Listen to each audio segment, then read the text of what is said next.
Bismillahirrahmanirrahim. Assalamualaikum warahmatullahi wabarakatuh. Jumpa lagi di channel YouTube Rivanesta. Masih di sudut edukasi, belajar mudah dan menyenangkan. Bagaimana kabar adik-adik sekalian, khususnya siswa-siswi kelas 6? Semoga hari ini kita semua dalam keadaan sehat, karena dengan kondisi yang sehat pastinya kita bisa melakukan berbagai kegiatan yang kita inginkan. Dan dengan kondisi yang sehat pula kita bisa belajar bersama untuk membahas materi ataupun soal-soal dari buku penilaian Bu Pena untuk SD atau MI kelas 6 ya. Yang mana kita masih di buku jilid 6A, tema 1, selamatkan makhluk hidup. Dan untuk kesempatan kali ini akan kita lanjutkan pembahasan di subtema 1 ya, tema 1 subtema 1, pendamping pembelajaran 3 ya. Jadi yang masih ketinggalan bahasan sebelumnya bisa dilihat di playlist Bu Pena kelas 6. Oke adik-adik sekalian, langsung saja kita ke tema 1 subtema 1 pendamping pembelajaran 3 ya. Di sini dimulai dengan muatan pelajaran IPA ya. Yakni perkembangbiakan tumbuhan secara vegetatif ya. Kalau di pembelajaran sebelumnya sudah dibahas tentang perkembangbiakan tumbuhan secara generatif. Kali ini yang akan dibahas adalah perkembangbiakan tumbuhan secara vegetatif. Apa itu perkembangbiakan tumbuhan secara vegetatif? Perkembangbiakan tumbuhan secara vegetatif itu terjadi tanpa adanya peleburan antara sel kelamin jantan dan sel kelamin betina, atau lebih mudahnya yaitu tidak melalui proses perkawinan ya. Nah, perkembangbiakan secara vegetatif ini tujuannya untuk menghasilkan tumbuhan baru atau tumbuhan dengan sifat baru. Nah, prosesnya untuk perkembangbiakan vegetatif itu bisa secara alami ataupun dengan cara buatan. Nah, perkembangbiakan vegetatif alami itu bisa terjadi dengan yang pertama tunas, contohnya pada pisang dan tumbuhan suji, kemudian umbi lapis, misalnya bawang merah, umbi batang itu pada kentang dan umbi jalar, umbi akar misalnya pada wortel, singkong, geragi itu misalnya pada rumput teki dan stroberi, akar tinggal atau rizoma itu misalnya pada kunyit jahe dan lengkuas, kemudian dengan cara spora misalnya pada lumut dan paku sarang burung ya. Ini contoh gambar-gambar ya perkembangbiakan secara vegetatif. Ada pisang itu dengan tunas, umbi lapis itu pada bawang merah, bawang putih, kemudian geragi atau stolon ya itu pada stroberi, kemudian akar tinggal atau rizoma atau rizom itu pada kunyit jahe. Nah itu ya. Oke, ini untuk perkembangbiakan vegetatif alami.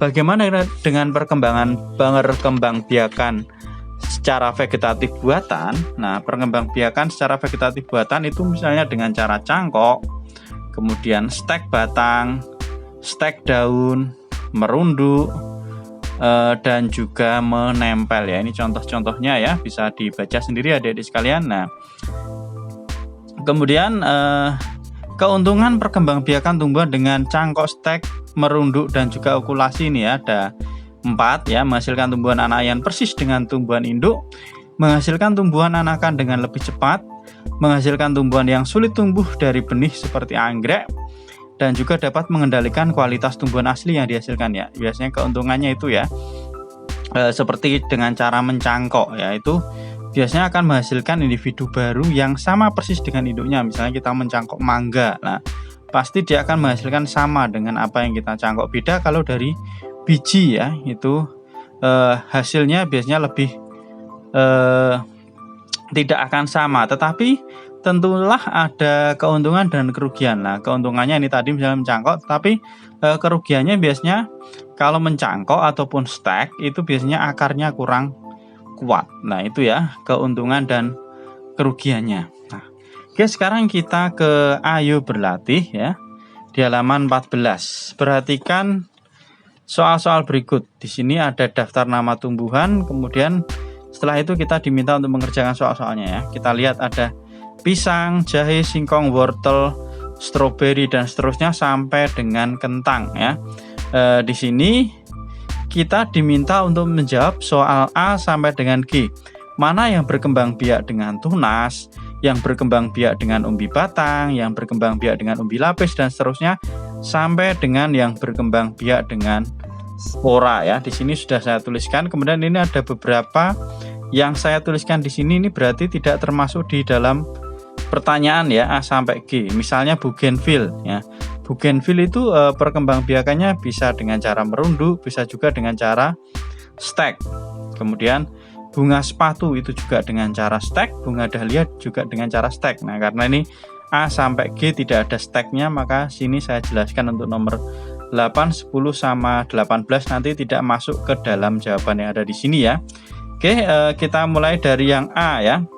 Tumbuhan yang berkembang biak dengan tunas adalah, nah, yang berkembang biak dengan tunas di sini sudah saya tuliskan ya, adik-adik sekalian. Yang berkembang biak dengan tunas itu ada, untuk jawaban A ada nomor 1 yaitu pisang, nomor 7 cocor bebek ini dengan tunas adventif ya. Jadi dari daunnya nanti ada ketiak-ketiaknya lah, itu nanti akan tumbuh tumbuhan baru. Kemudian nomor 12 lidah buaya ini dengan cara tunas ya. Kemudian pertanyaan yang B, jadi ini jawabannya adalah 1, 7 dan 12 ya. Itu mungkin kalau adik-adik mau disalin boleh ya, 1, 7 dan 12. Nomor 1, nomor 7 dan juga nomor 12 yaitu pisang, cocor bebek dan lidah buaya. Kemudian untuk yang B, tumbuhan yang berkembang biak dengan umbi batang adalah, nah di sini untuk yang B saya tuliskan di sini yaitu ubi jalar dan kentang, nomor 6 dan 20. Bisa dituliskan di sini ya, nomor 6 dan 20 ya. Itu berarti nomor 6 itu ubi jalar, nomor 20 kentang, ini berkembang biak dengan umbi batang. Sedangkan tumbuhan yang berkembang biak dengan umbi lapis di sini juga sudah saya tuliskan ya adik-adik. Ya, itu ada bawang merah dan juga bawang putih. Nomor 13 dan 17. 13 dan juga 17. Kemudian yang D, tumbuhan yang berkembang biak dengan umbi akar. Nah, yang berkembang biak dengan umbi akar di sini adalah nomor 3 yaitu singkong, nomor 4 wortel, nomor 11 lobak dan nomor 19 bengkuang ya. 3, 4, 11, 19 ya. Nomor 3, 4, kemudian nomor 11, kemudian nomor 19. Oke, kalau mau dituliskan di sini tidak cukup ya adik-adik, maka saya tuliskan di kertas. Atau mungkin cukup dilihat nomornya, nanti bisa disalin jawabannya ya. Kemudian yang E, tumbuhan yang berkembang biak dengan geragi. Oke, yang E di sini ada stroberi dan arbei, nomor 5 dan 14 ya, nomor 5 dan juga 14. Kemudian yang F, tumbuhan yang berkembang biak dengan akar tinggal atau rizom atau rizoma adalah, nah ini jawabannya jahe, lengkuas dan kunyit, 2, 9 dan 15 ya. Nomor 2, nomor 9 dan juga nomor 15. Kemudian yang terakhir yang G, tumbuhan yang berkembang biak dengan spora ya adalah paku sarang burung, ini jawabannya yang nomor 16. Oke ya, ini adik-adik ya. Jadi di sini sudah ada semua, kecuali yang saya tuliskan langsung di sini ada bougainville, bunga sepatu dan bunga dahlia ini dengan cara stek ya, atau dengan cara merunduk lah. Ini tidak ada ya, karena ini adalah cara yang digunakan dengan menggunakan vegetatif buatan. Kalau di sini dari A sampai G ini adalah vegetatif alami ya. Itu untuk nomor 1 ya. Selanjutnya kita ke nomor 2. Mengapa umbi batang dapat digunakan untuk berkembang biak? Nah, apa alasannya? Oke, untuk yang nomor 2 jawabannya adalah ini adik-adik. Karena terdapat mata tunas yang dapat tumbuh menjadi tanaman baru. Nah, itu jawabannya. Kemudian kita lanjut ke nomor 3. Carilah informasi bersama teman sebelahmu ciri-ciri tumbuhan yang dapat dicangkok. Setelah itu, apa saja keuntungan mencangkok dalam bidang pertanian? Tuliskan 5 tumbuhan yang dapat dicangkok. Ini ada 3 pertanyaan ya. Oke, pertanyaan yang pertama, ciri tumbuhan yang dapat dicangkok itu adalah batangnya berkambium, ini ya, ciri tumbuhan yang dapat dicangkok. Kemudian Keuntungan mencangkok apa? Menghasilkan tumbuhan persis dengan induknya.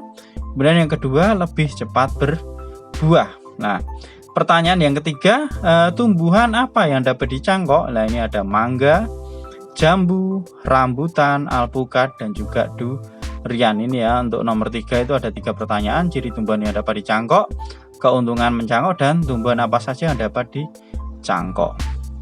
Itu ya adik-adik sekalian, untuk muatan pelajaran IPA sudah kita bahas. Selanjutnya kita ke muatan pelajaran bahasa Indonesia tentang ide pokok dan teks laporan ya.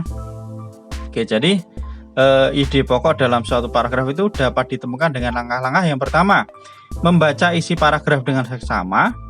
Kemudian yang kedua, menemukan kalimat utama dan kalimat penjelas. Dan yang ketiga, menentukan informasi yang terdapat dalam kalimat utama. Nah, bagaimana cara menyajikan ide pokok dalam bentuk diagram? Nah, dibuat seperti ini ya.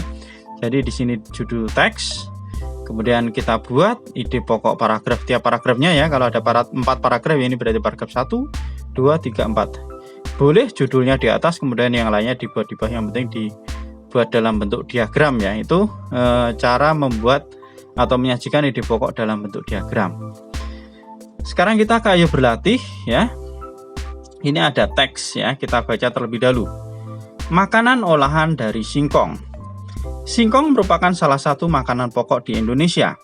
Singkong banyak digemari oleh masyarakat karena beberapa faktor, diantaranya harganya yang terjangkau dan mudah ditemukan. Hampir di setiap wilayah Indonesia terdapat tanaman singkong. Selain dijadikan sebagai makanan pokok di beberapa daerah di Indonesia, singkong diolah menjadi kue dan makanan tradisional daerah tersebut. Misalnya di daerah Jawa Timur dan Jawa Tengah terdapat kue tradisional yang berbahan dasar singkong. Kue tersebut dikenal dengan nama getuk. Bahan utama getuk adalah singkong. Cara membuat getuk tidaklah sukar. Pertama-tama singkong dikupas dan dibersihkan, selanjutnya singkong direbus hingga matang. Setelah itu tambahkan gula dan garam lalu haluskan. Setelah itu getuk dapat disajikan dengan disertai parutan kelapa.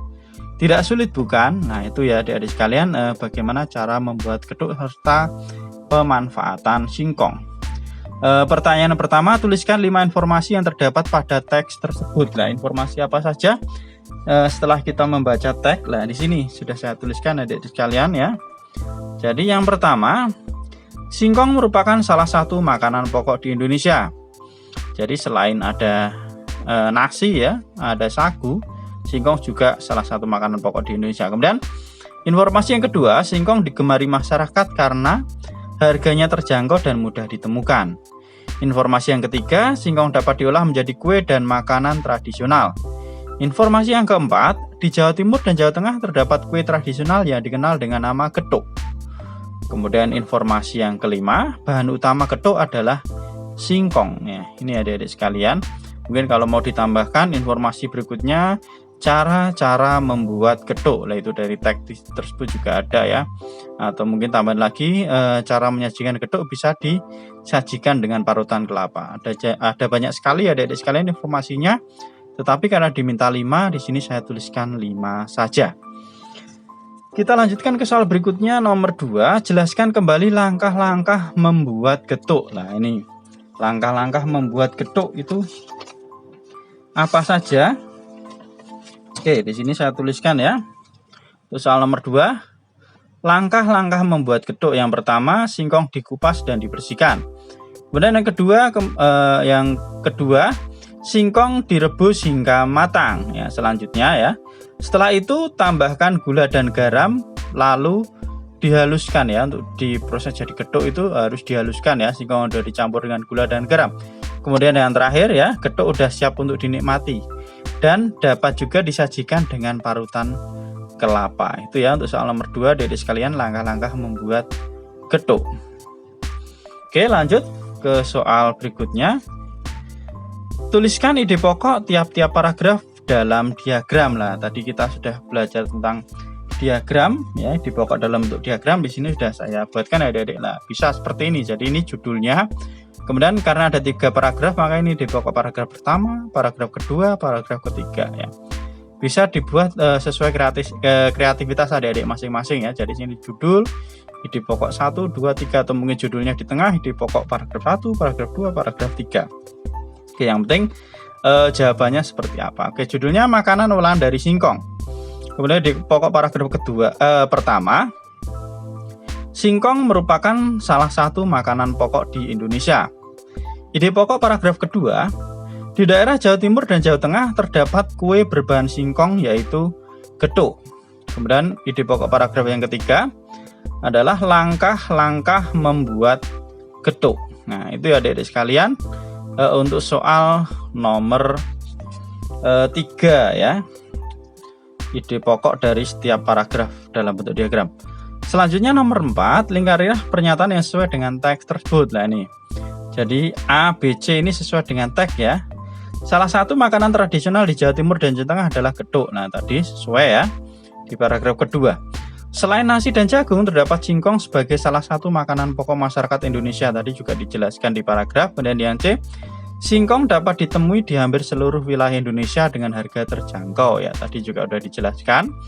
Kemudian yang D, bagian tanaman singkong yang dapat dijadikan bahan makanan adalah bagian umbi akar dan daunnya saja. Ini tidak dijelaskan dalam teks ya, maka pernyataan tersebut tidak kita lingkari. Jadi yang sesuai adalah A, B, dan C. Untuk yang D ini ada di teks sebelumnya ya, bukan teks yang ada di atas ini, tetapi di teks sebelumnya juga sudah dibuat seperti ini. Oke adik-adik sekalian, mungkin sampai di sini dulu untuk pendamping pembelajaran 3 ya. Untuk pendamping pembelajaran 4 nanti akan kita bahas di video berikutnya. Terima kasih sudah meluangkan waktu untuk belajar bersama. Mohon maaf apabila ada kekurangan. Silahkan pertanyaan atau saran bisa dituliskan di kolom komentar untuk kita diskusikan bersama-sama. Dan yang masih ketinggalan bahasan sebelumnya bisa dilihat di playlist Bu Pena kelas 6. Sekali lagi terima kasih dan mohon maaf apabila ada kekurangan. Saya akhiri. Assalamualaikum warahmatullahi wabarakatuh.